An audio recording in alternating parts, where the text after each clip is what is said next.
Welcome to your Mama's world. Welcome to your Mama's world. Welcome to your Mama's world. Stories we will tell. Stories from around the world. Stories for every boy and girl. Welcome to your Mama's world. Welcome to your Mama's world. Welcome to your Mama's world. Stories we will tell.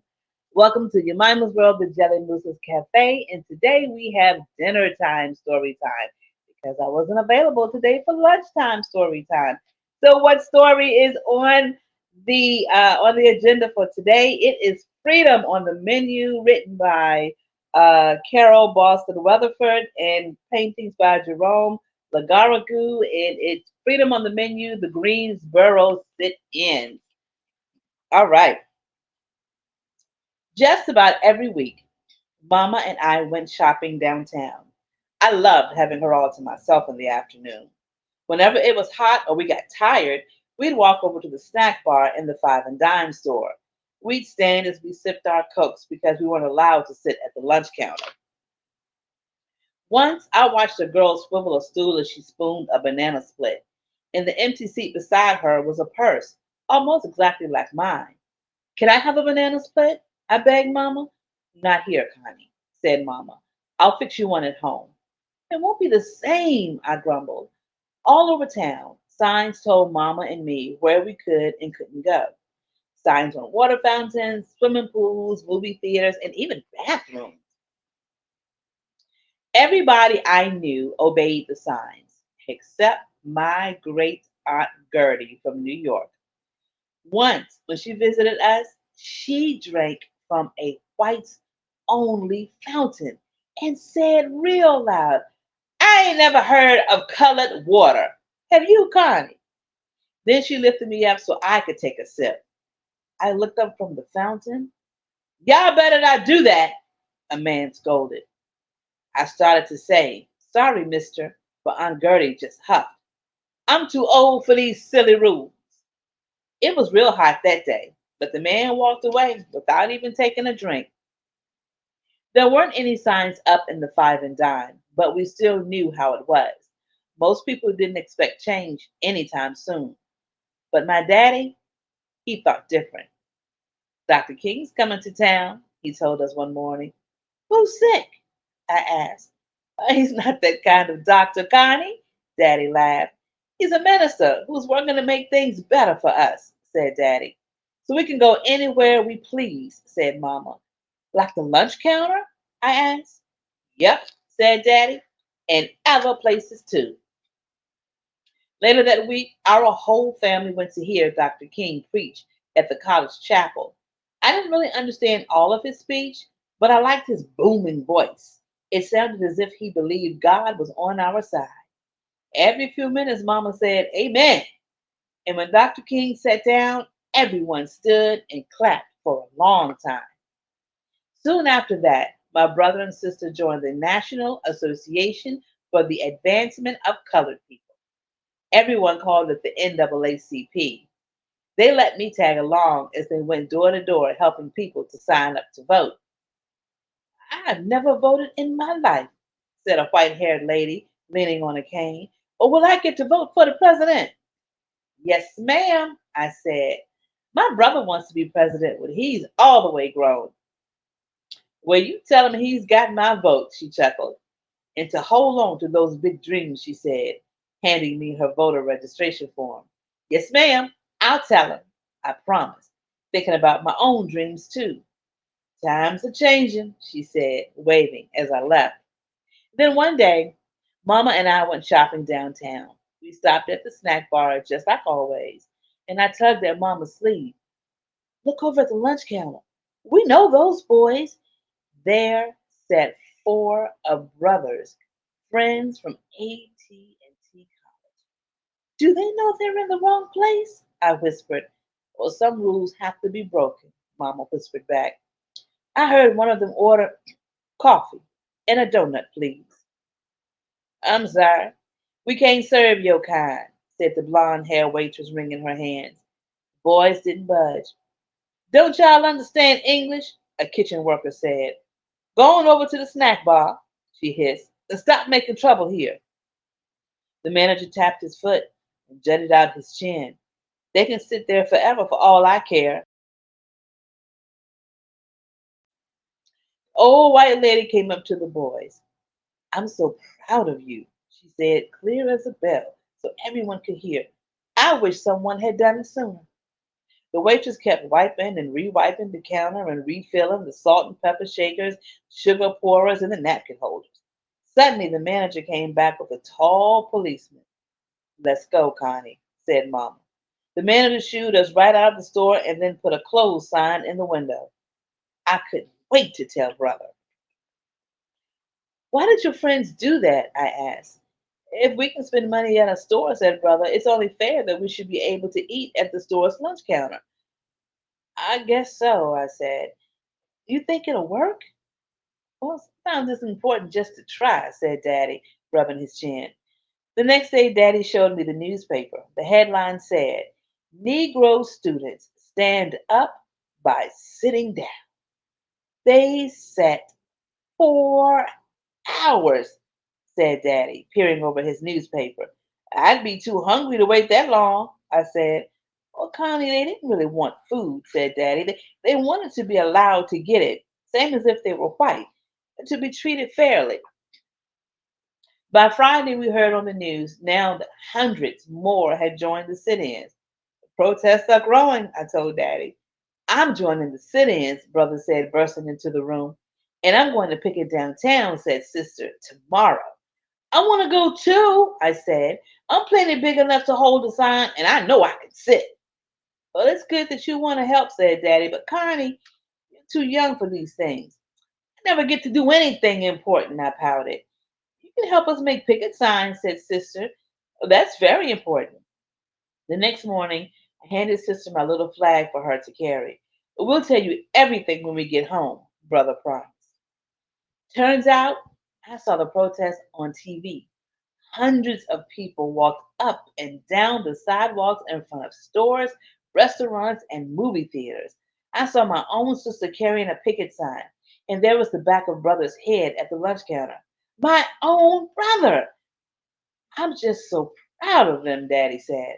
Me too, I said. I just pray that there's no trouble, Mama fretted. After a while, I watched the news on TV almost as much as Mama and Daddy. One night, I saw a report on the sit-ins. That doesn't look like downtown, I said.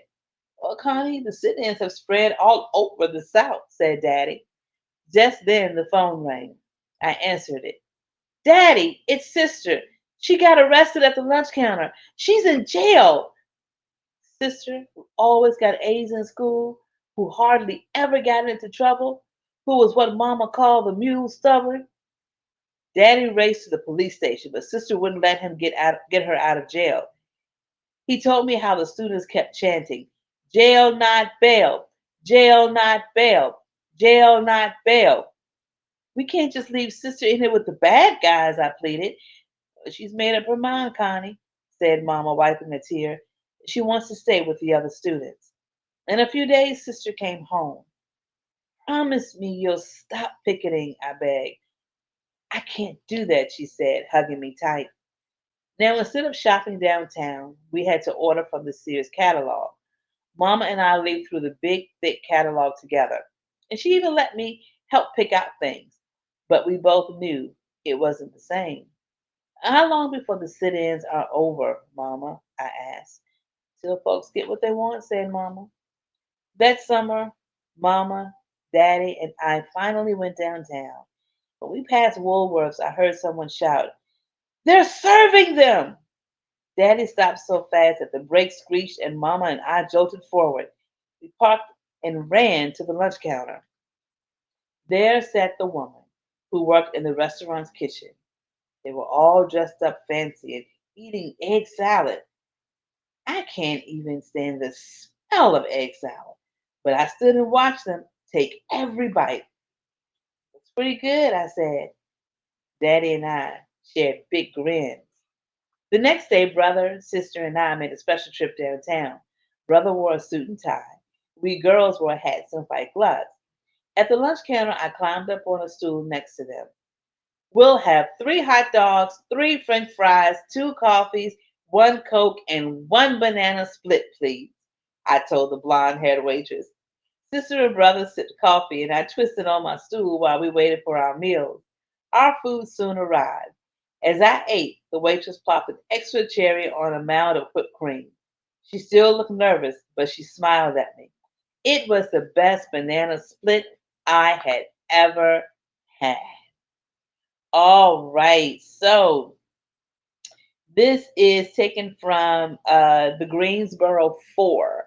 Back in during the civil rights movement, they would go and they would sit in the at lunch counters. This was back in 1960. They were from North Carolina. Their names were Franklin McCain, David Richmond, Joseph McNeil, and Ezel Blair. He is now known as Jabril Kazan. Um, I didn't grow up in segregation as blatant as it was in some places. I did grow up in the South, in Virginia, but I do remember growing up, there were unspoken rules.